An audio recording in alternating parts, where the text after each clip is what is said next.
네, 안녕하세요. 루시드 동물 메디컬 센터 외과과장 이진우입니다.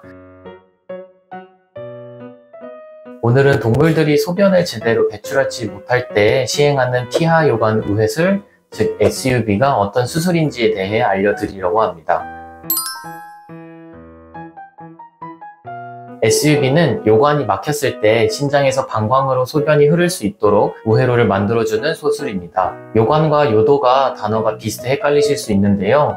모두 소변과 관련된 통로이지만 역할과 위치가 다릅니다. 요관은 신장에서 만들어진 소변을 방광으로 보내주는 관, 요도는 방광에 저장된 소변을 체내로 배출하는 길이라고 생각하시면 됩니다. 요관이 매우 가느다란 고양이는 결석, 협착, 종양 등으로 폐색이 자주 발생하기 때문에 요관 협착이 생겨 SUB 수술을 받는 경우가 많은데요. 강아지는 외상, 종양, 선천적 문제, 결석 등으로 요관 기능이 손상되었을 때 적용하기도 합니다. 기존에는 요관이 막히면 결석을 꺼내거나 좁아진 요관 안에 스텐트를 넣는 치료를 했습니다. 하지만 술 후 요관 협착 등 같은 합병증으로 인해 다시 막히는 경우가 잦았고, 이를 보완하기 위해 우회로를 만드는 것이 SUB 수술의 가장 큰 차이점입니다. SUB는 비교적 안전하게 소변 배출을 우회시켜 장기적으로 기능을 유지할 수 있습니다. 또 수술 시 포트라는 작은 버튼 같은 장치를 피부 아래에 함께 장착하는데요. 이 포트를 정기적으로 세척해 관 내부를 깨끗이 유지해야 합니다. 보통 세척 간격은 2주에서 2-3개월 간격이며, 이 간격은 아이의 재발 위험,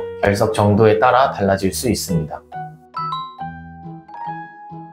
SUB 수술이 필요한 경우는 보통 소변을 잘 못 보거나 신장 수치가 갑자기 올라서 병원에 내원하는 경우가 많지만, 의외로 아무 증상 없이 건강검진 중에 발견되는 경우도 많습니다. 신장은 두 개이기 때문에 한쪽 기능이 나빠져도 반대쪽이 대신 작동하면 겉으로 증상이 없는 경우도 많기 때문입니다. 초음파 검사에서 신장에 물이 차는 수신증이 확인되게 되면 요관 폐색을 의심할 수 있습니다. SUB는 단순히 소변을 못 본다고 바로 적용하는 수술은 아닐 수 있습니다. 혈액검사와 영상검사를 통해 신장과 요관의 상태, 폐색 정도 등을 정밀히 평가해야 합니다. 일반 검사로 정확한 진단이 어려운 경우 CT 촬영을 해야 합니다.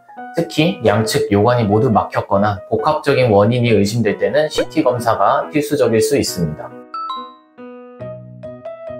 수술은 전신 마취하에 시행합니다. 신장과 방광을 소형 의료용 튜브로 직접 연결해 소변이 우회에 흐를 수 있도록 구조를 인위적으로 만들어줍니다.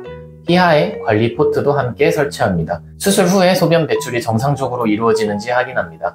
상태가 안정적이라면 며칠 내로 퇴원할 수 있습니다.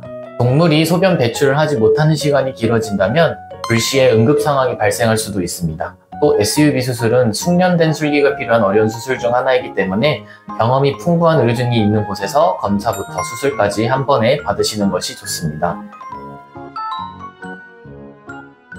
주기적인 검사로 포트 상태를 확인해야 하며 감염, 재발 여부를 점검해야 합니다. 짧으면 2주, 길게는 3개월에 한 번씩 내원해 다시 관이 막히지 않도록 관리해야 합니다. SUB가 필요한 상황이 오지 않도록 보호자님이 미리 신경을 써주신다면 요관 폐색 위험을 줄일 수 있습니다. 아이가 충분히 수분을 섭취하도록 유도해 주시고 식단을 관리해 주세요. 특히 고단백 식단에 주의해야 합니다. 정기적인 건강검진으로 아이의 상태를 확인해 주세요. 소변량이 급격히 감소하고 구토나 식욕부진 등의 이상 증상이 있다면 병원에 신속히 내원하셔야 합니다. SUB는 장기적인 요관 폐색으로 인한 심한 기력 저하, 급성 신장 손상 등 치명적인 상황에 처해져 있을 때 인지를 하고 수술하게 되는 경우가 많습니다. 따라서 미리 건강검진을 통해 결석, 그다음 요관의 이상 등 미리 위험 인자를 조기에 판단하고 아이의 상태, 컨디션 등을 모니터링하면서 이상이 있는 경우에 빠른 내원이랑 검사를 받아보시는 것을 추천드립니다. 더 궁금한 점은 댓글 달아주시면 감사하겠습니다.